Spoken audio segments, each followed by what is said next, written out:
Hello friends, कैसे हैं आप। आई होप आप लोग सब सही होंगे और अपने एग्ज़ाम्स की अच्छे से प्रिपरेशन कर रहे होंगे।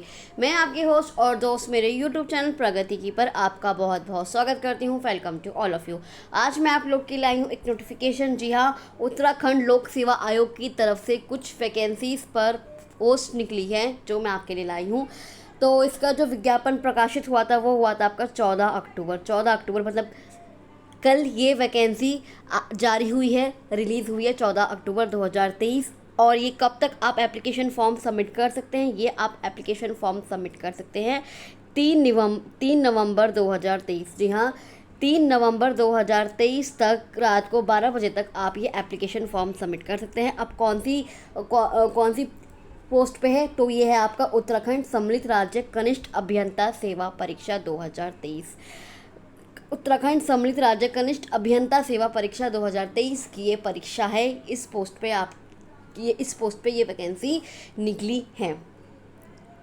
कौन सी पोस्ट पर? जूनियर इंजीनियर की पोस्ट पे आपकी ये वैकेंसी निकली है। तो सबसे पहले इन्होंने यही दे रखा है कि क्षैतिज आरक्षण जो लास्ट डेट है, मतलब 3 नवंबर 2023 तक आपके सारे डॉक्यूमेंट्स पूरे हो जाने चाहिए। मतलब आपकी मार्कशीट्स और आपका अगर जाति प्रमाण पत्र, डोमिसाइल सर्टिफिकेट, सारे प्रमाण पत्र आपको लास्ट 3 नवंबर 2023 विज्ञापन में वर्णित समस्त अनिवार्य शैक्षिक एवं अन्य अर्हताएं अवश्य धारित करते हो। 3 नवंबर तक आपको ये सब चीज़ें पूरी अपनी करनी है।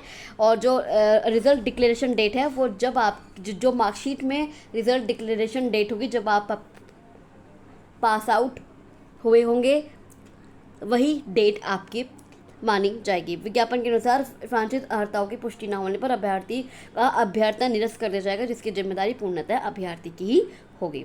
उसके बाद हम चलते हैं कि कितनी वैकेंसी है। तो इसकी आपकी कितनी वैकेंसी है? ये वैकेंसी है आपकी 1097। जी हाँ, 1097 पोस्ट पर ये रिक्रूटमेंट आपकी निकली है।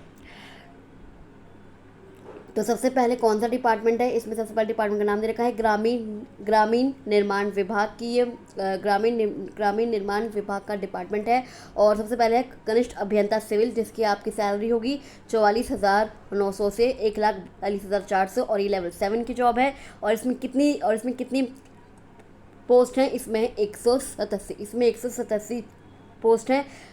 यूआर की 122, एससी की 18, एसटी की 10, ओबीसी की 19 और ईडब्ल्यूएस की 18। और आपके लिए अनिवार्य शैक्षिक अर्हता की आपके पास क्या क्वालिफिकेशन होनी चाहिए अगर आप इस पोस्ट के लिए फॉर्म भरते हैं? तो उत्तराखंड और उत्तर प्रदेश प्राविधिक परिषद द्वारा मान्यता प्राप्त किसी संस्था से सिविल इंजीनियरिंग में डिप्लोमा या तो अपने उत्तर प्रदेश से या उत्तराखंड से आपने सिविल इंजीनियरिंग में डिप्लोमा आपके पास है तो आपके एप्लीकेशन फॉर्म फिल कर सकते हैं। उसके बाद आते हैं कनिष्ठ अभियंता विद्युत, या आपकी सिविल हो गई। अगर आप विद्युत में फॉर्म भरते हैं तो भी आपकी सैलरी सेम है और इसका लेवल भी सेम है। और इसमें केवल आपकी 9 पोस्ट हैं। और ये भी आपने विद्युत इंजीनियरिंग में डिप्लोमा, पर ये विद्युत की पोस्ट है तो ऑब्वियसली इसका क्या मांगा है कि आपने विद्युत इंजीनियरिंग में आपने डिप्लोमा किया हो, इलेक्ट्रिसिटी में आपने डिप्लोमा किया हो। उसके बाद आते हैं कनिष्ठ अभियंता प्राविधिक। इसमें भी आपकी सैलरी सेम है और लेवल भी सेम है। और इसमें आपकी केवल 5 पोस्ट है 5 पोस्ट है। और इसमें आपका लिखा है सिविल अभियंत्रण। इस सिविल अभियंत्रण में आपने डिप्लोमा किया हुआ हो। उसके बाद सिंचाई विभाग में कनिष्ठ अभियंता सिविल, इसमें आपकी 75 पोस्ट है। ये कनिष्ठ अभियंता यांत्रिक, इसमें आपकी 63 पोस्ट हैं। और इसमें क्या इन्होंने क्वालिफिकेशन मांगे हैं? भारत में विधि द्वारा स्थापित किसी विश्वविद्यालय या संस्था द्वारा प्रदत्त यांत्रिक और विद्युत अभियंत्रण में डिप्लोमा, या आपने डिप्लोमा किया हो, या फिर उत्तराखंड प्राविधिक शिक्षा परिषद द्वारा प्रदत्त यांत्रिक विद्युत अभियंत्रण में डिप्लोमा, या अखिल भारतीय प्रौद्योगिक शिक्षा परिषद प्रदत्त यांत्रिक विद्युत अभियंत्रण में राष्ट्रीय प्रमाण पत्र। क्या आपके पास यांत्रिक या विद्युत में आपके पास डिप्लोमा होना चाहिए। उसके बाद है कनिष्ठ अभियंता सिविल, इसमें आपकी 22 पोस्ट हैं। और इसमें भी 3 वर्षीय डिप्लोमा मांगा गया है सिविल अभियंत्रण में, या फिर अखिल भारतीय प्राविधिक शिक्षा परिषद द्वारा सिविल अभियंत्रण के में प्रदत्त राष्ट्रीय प्रमाण पत्र। उसके बाद है लघु सिंचाई विभाग, ये आपका डिपार्टमेंट है। सबसे पहला कौन सा डिपार्टमेंट है आपका? ग्रामीण निर्माण विभाग। उसके बाद है सिंचाई विभाग और उसके बाद है आपका लघु सिंचाई विभाग। इसमें कौन कौन से आपकी पोस्ट हैं कनिष्ठ अभियंता सिविल, कनिष्ठ अभियंता यांत्रिक, इसमें आपकी 22 पोस्ट हैं, इसमें आपकी 18 पोस्ट हैं। उसके बाद आ जाते हैं कनिष्ठ अभियंता कृषि, इसमें आपकी 6 पोस्ट हैं और इसमें भी आपका 3 वर्षीय डिप्लोमा कृषि अभियंत्रण में, कि इस भी आपका फील्ड हो, चाहे आप यांत्रिक में भर रहे हैं, चाहे विद्युत में भर रहे हैं, चाहे आप कृषि में भर रहे हैं, आपके पास उसका डिप्लोमा होना चाहिए।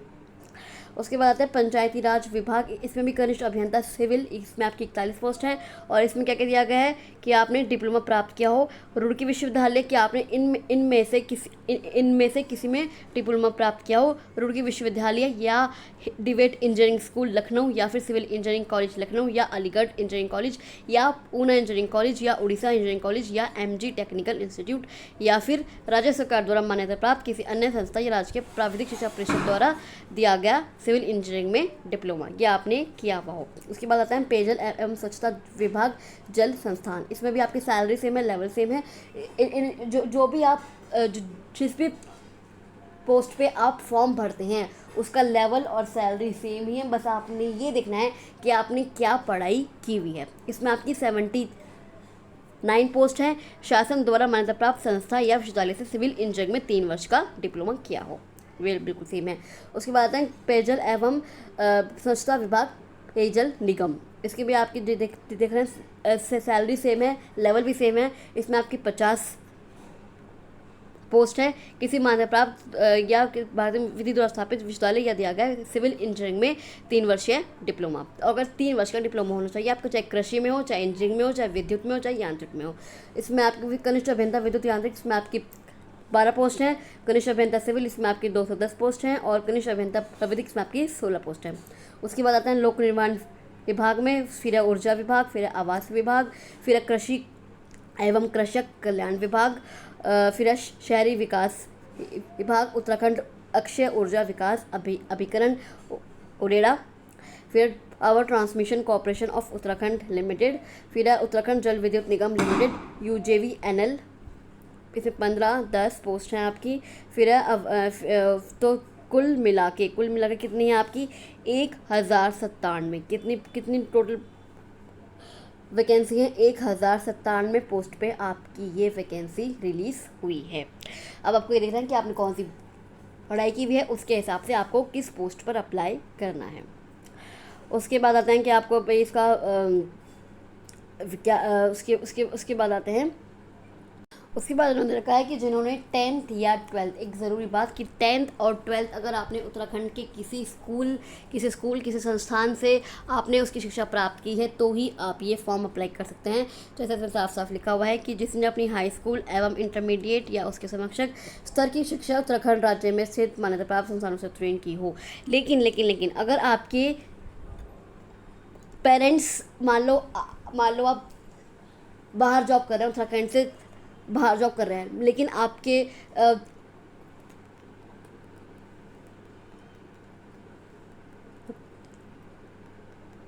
पति हो गए, पत्नी हो गई, क्या जैसी भी स्थिति में उनके पुत्र पुत्री राज्याधीन सेवाओं में समूह के सीधी भर्ती के पदों पर आवेदन के प्राप्त पात्र होंगे। मतलब जैसे आपके पुत्र हो गया, पुत्री हो गई, यदि या फिर आपके माता पिता हो गए उत्तराखंड राज्य में रह रहे हैं तो आप इस फॉर्म के लिए अप्लाई कर सकते हैं। कि इसके तो कुल मिला के क्या इंक्लूजन निकला कि आपके पास डोमिसाइल सर्टिफिकेट होना चाहिए उत्तराखंड का, तो आप इस एप्लीकेशन फॉर्म को भर सकते हैं अगर आपके पास डोमिसाइल सर्टिफिकेट है उत्तराखंड का। उसके बाद आते हैं कि आयु क्या है, कि आयु कितनी है। प्रश्नगत पद हेतु न्यूनतम आयु सीमा यथास्थिति विभागवार 18-21, 18 और 18-21 एवं अधिकतम 42। मतलब मिनिमम जो एज है वो आपकी कितनी होनी चाहिए, मिनिमम एज आपकी 18 साल। लेकिन ये अलग अलग पोस्ट वाइज है, जैसा आप खुद देख रहे हैं कि ग्रामीण निर्माण विभाग कनिष्ठ अभियंता सिविल 18 है, लेकिन अगर आप सिंचाई विभाग कनिष्ठ अभियंता के लिए सिविल 21 वर्ष है। आपकी मैक्सिमम एज तो 42 साल होनी चाहिए। मतलब आप अगर आप 42 साल के हैं, अगर आप 42 साल से ज़्यादा के हैं तो आप ये एप्लीकेशन फॉर्म भर नहीं सकते। लेकिन अगर आप 18, 19, 20, 21 साल के हैं तो आप ये फॉर्म भर सकते हैं। पोस्ट वाइज की आपको कौन सी पोस्ट पे ये फॉर्म फिल करना है। लघु सिंचाई विभाग के लिए 21 वर्ष है, लेकिन पंचायती राज विभाग के लिए 18 वर्ष है। तो आप देख लीजिए कि आपको कौन से डिपार्टमेंट के लिए ये वैकेंसी पोस्ट भरनी है। आप उसके हिसाब से अपनी एज देख लीजिए। जैसे उत्तराखंड जल विद्युत निगम के 18 वर्ष है, लेकिन power transmission corporation of Uttarakhand limited अवर अभियंता के लिए 18 वर्ष है। तो आप ये पोस्ट देख लीजिए। अधिकतम आयु सीमा आरक्षण के अनुसार दिया जाएगा। जैसे उत्तराखंड के दिव्यांग अभ्यर्थियों को 10 वर्ष की छूट है, उत्तराखंड के स्वतंत्रता संग्राम सेनानी को 5 वर्ष की छूट है। ये उनके अनुसार उन्हें छूट दी जाएगी। तो ये आपके आरक्षण के नियम हैं, आप एक बार देख लीजिए। वैसे वही हैं जो उत्तराखंड के होते हैं, इनमें कोई ज़्यादा चेंज नहीं है। आवेदन कैसे करें, ये सब चीज़ें एप्लीकेशन फॉर्म भरने के लिए हैं। परिवर्तन कैसे करें। अब आते हैं शुल्क पे कि अब आते हैं शुल्क पे कि आपको शुल्क कैसे कितना देना है। तो अनारक्षित जाति अनारक्षित कैटेगरी वालों को कितना शुल्क है, 172 रुपये जमा करने हैं उन्हें। उत्तराखंड एवं उत्तराखंड अन्य पिछड़ा वर्ग के लिए 172 रुपये। उत्तराखंड और अनुसूचित जाति और अनुसूचित जनजाति के लिए 80 रुपये। शारीरिक दिव्यांग उत्तराखंड आर्थिक रूप से कमज़ोर वर्ग के लिए 172 रुपये। शारीरिक दिव्यांग के लिए केवल 22 रुपये। उत्तराखंड राज्य में संचालित स्वैच्छिक और राजकीय गृहों में निवासरत अनाथ बच्चों के लिए कोई शुल्क नहीं है। उसके बाद में सेंटर्स ये रखे हैं कि कौन कौन से सेंटर्स में कौन कौन से 14 नगरों में रह जानी प्रस्तावित है। मतलब आपकी इन 14 नगरों में आपकी एग्ज़ाम होगा, आपका पेपर होगा। उसके बाद आते हैं कि इसका जो पैटर्न है, एग्ज़ाम का पैटर्न क्या होगा। उत्तराखंड सम्मिलित राज्य कनिष्ठ अभियंता सेवा परीक्षा 2023 का पाठ्यक्रम और परीक्षा योजना, लिखित प्रकृति, ये और ऐसे क्वेश्चन आएंगे आपके MCQs बेस्ड क्वेश्चंस आएंगे। और 1/4 की आपकी नेगेटिव मार्किंग होगी। 1/4 0.25 मार्क्स की आपकी नेगेटिव मार्किंग होगी। सामान्य योग्यता परीक्षण, सबसे पहले आपका सामान्य हिंदी का और फिर सामान्य अंग्रेजी। मतलब जो आपका पहला एग्ज़ाम होगा वो कौन सा होगा, वो आपका सामान्य हिंदी का होगा और सामान्य अंग्रेजी का होगा। सामान्य हिंदी में आपके 100 क्वेश्चन आएंगे और सामान्य अंग्रेजी में आपके 100 क्वेश्चन आएंगे। कुल मिला के आपके 200 क्वेश्चन आएंगे और 200 नंबर का ही आपका एग्ज़ाम होगा। और समय अवधि भी आपको 2-2 घंटे की ही मिलेगी। पहले एग्ज़ाम में आपको 2 घंटे मिलेंगे, दूसरे एग्ज़ाम में आपको 2 घंटे मिलेंगे। तब सबसे पहले सामान्य हिंदी और सामान्य अंग्रेजी। उसके बाद कौन सा है, उसके बाद है आपका अभियंत्रण विषय पाठ्यक्रम परिशिष्ट। इसमें आपके 4 क्वेश्चन होंगे। Civil engineering, mechanical engineering, electrical engineering और एग्रीकल्चर इंजीनियरिंग।